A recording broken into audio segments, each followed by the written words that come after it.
সকলো ভালে আছে মই পপি আপোনালোক সকলোকে মোৰ চেনেললৈ স্বাগতম জনালো আজিও মই আপোনালোকৰ বাবে এটা নতুন ৰেচিপি লৈ আহিছো আশা কৰো সকলোৱে ভাল পাব ৰেচিপিটো হৈছে হাঁহৰ মাংস আমাৰ সকলোৰে প্ৰিয় নহয় জানো ময়ো ভাল পাওঁ হাঁহৰ মাংস আৰু হাঁহৰ মাংস বুলি ক'লে লোভে লাগি যায় মই বনোৱা পদ্ধতিটো ভাবিলো আপোনালোকক দেখাও বহুতে হাঁহৰ মাংস কোমোৰা আৰু অমিতা দি বনাই মই আলু দি বনাম একেবাৰে সিম্পলকৈ বনাম আলু দিও বহুতে বনায় কিন্তু ভাবিলো মই আলু দি বনোৱা পদ্ধতিটো আপোনালোকৰ লগত শ্বেয়াৰ কৰোঁ সেয়ে ভাবিলো দেখাওঁ মই বনোৱা পদ্ধতিটো আৰু যদি মই বনোৱা পদ্ধতিটো জানিব বিচাৰে তেতিয়াহ'লে ভিডিঅ'টো শেষলৈকে চাব আৰু দেৰি নকৰি বলকচোন আমি আজি ভিডিঅ'টো আৰম্ভ কৰোঁ হাঁহৰ মাংস বনাবৰ বাবে মই ৰেডি কৰি লৈছোঁ 4টা পিঁয়াজ মই মিডিয়াম সাইজৰ লৈছোঁ আৰু লৈছোঁ শুকান জলকীয়া আদা নহৰু তেজপাত 3টা আৰু ইয়াতে লৈছোঁ জিৰা জালুক আৰু ধনিয়া পিঁয়াজখিনি বাদে মই এইখিনি মছলা এতিয়া পেষ্ট এটা বনাই ল'ম আৰু ইয়াত লৈছোঁ কেইটামান আলু আৰু মাংস লৈছোঁ মই আধা কেজিতকৈ অকণমান বেছি মছলাখিনি মোৰ ৰেডি হৈ গ'ল মাংসখিনি ধুই মই ধুনীয়াকৈ ৰেডি কৰি লৈছোঁ এতিয়া মই ইয়াতে দি দিম মছলাখিনি যিখিনি মছলা মই পিচি ৰাখিছিলোঁ সেইখিনি দি দিম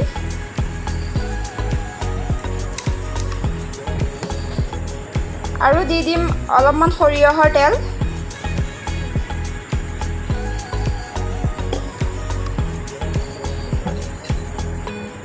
সোৱাদ অনুযায়ী নিমখ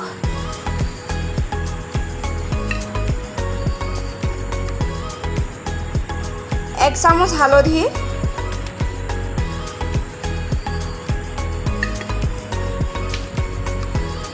আৰু এক চামুচ দিছোঁ ৰেড চিলি পাউডাৰ এইখিনি এতিয়া মই গোটেইখিনি ভালদৰে মিক্স কৰি ল'ম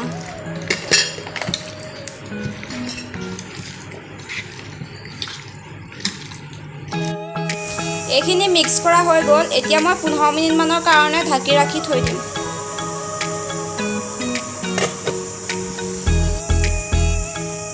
এফালে মই এটা কেৰাহী গৰম হ'বলৈ দিছোঁ কেৰাহীটো গৰম হৈ গ'ল এতিয়া মই ইয়াতে দি দিম সৰিয়হৰ তেল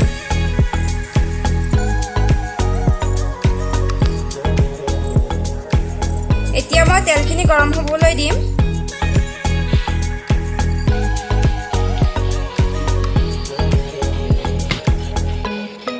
তেলখিনি গৰম হৈ গ'ল এতিয়া মই তেলখিনিতে অকণমান নিমখ দি দিম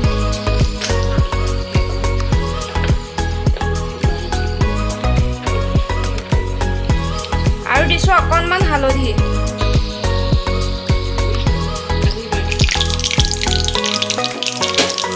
এতিয়া মই ইয়াতে দি দিম আলুখিনি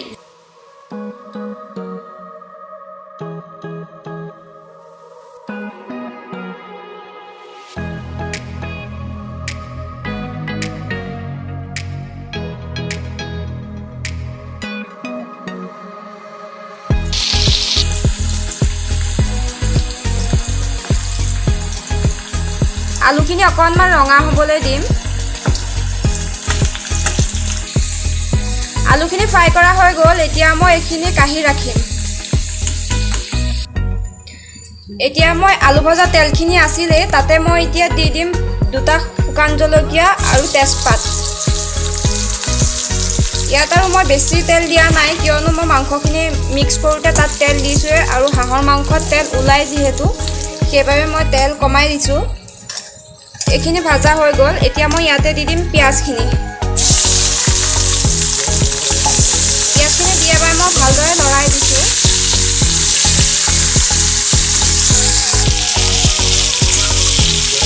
পিঁয়াজখিনি মই অলপ সময়লৈ ভাজি থাকিম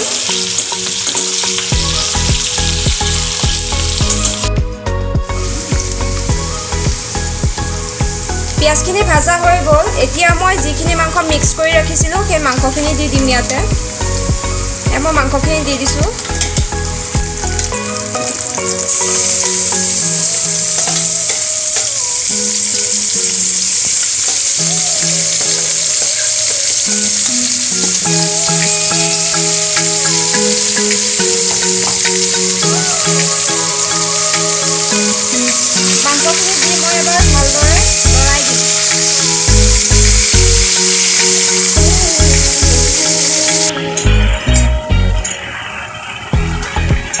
মাংসখিনি এবাৰ ভালদৰে লৰাই দিছোঁ।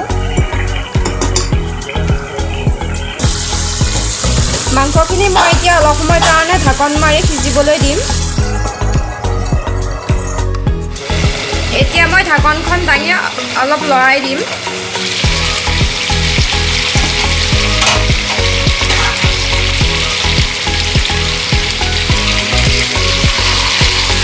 মাংসখিনি মই ভালকৈ লৰাই দিছোঁ।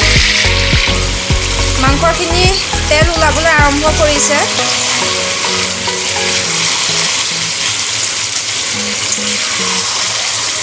ভালদৰে এবাৰ লৰাই দিছোঁ, তলত লাগি ধৰিব পাৰে যে। এতিয়া মই আকৌ অলপ সময়ৰ কাৰণে ঢাকন মাৰি সিজিবলৈ দিম।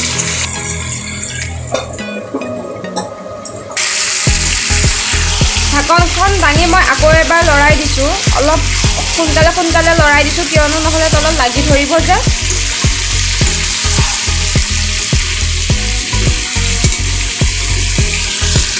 আকৌ মই ঢাকনখন মাৰি সিজিবলৈ দিম। মই ঢাকনখন দাঙি আকৌ এবাৰ লৰাই দিম।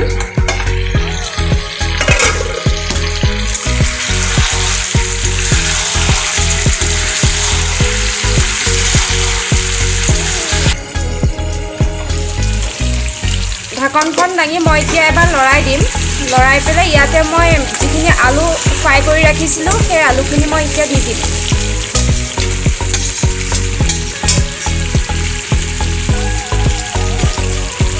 আলুখিনি মই দি দিলোঁ।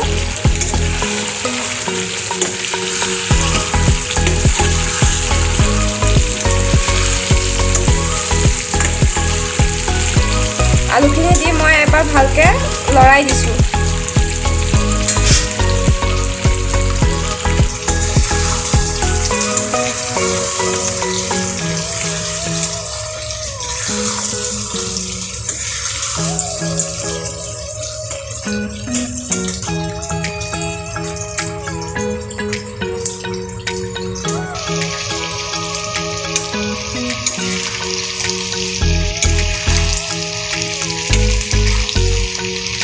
মাংসখিনি মই এনেকৈ প্ৰায় 15 মিনিটমান সময় ভাজি থাকিলোঁ। এতিয়া এইখিনি ভাজা হৈ গৈছে। এতিয়া মই প্ৰেছাৰ কুকাৰত দি দিম। প্ৰেছাৰ কুকাৰত দি দিলে সোনকালে মাংসটো সিজি আহে।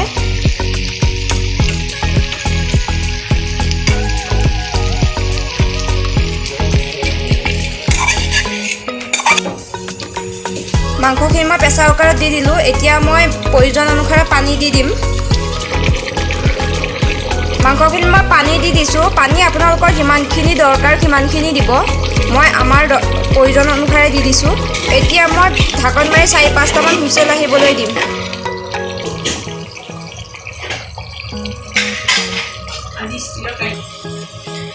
মই প্ৰেছাৰ কুকাৰত দি দিলোঁ। এতিয়া 4-5টা হুইচেল আহিবলৈ দিম।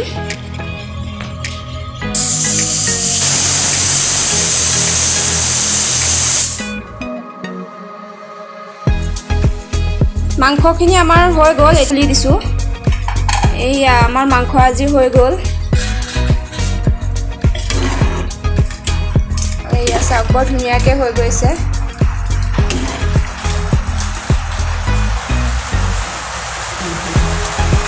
আজি মাংসখিনি আমাৰ ৰেডি হৈ গ'ল। এতিয়া মই ইয়াতে অকণমান গৰম মছলা দি দিম। গৰম মছলা দি মই 5 মিনিটমানৰ কাৰণে ঢাকি ৰাখিম। এইয়া চাওক, আজি আমাৰ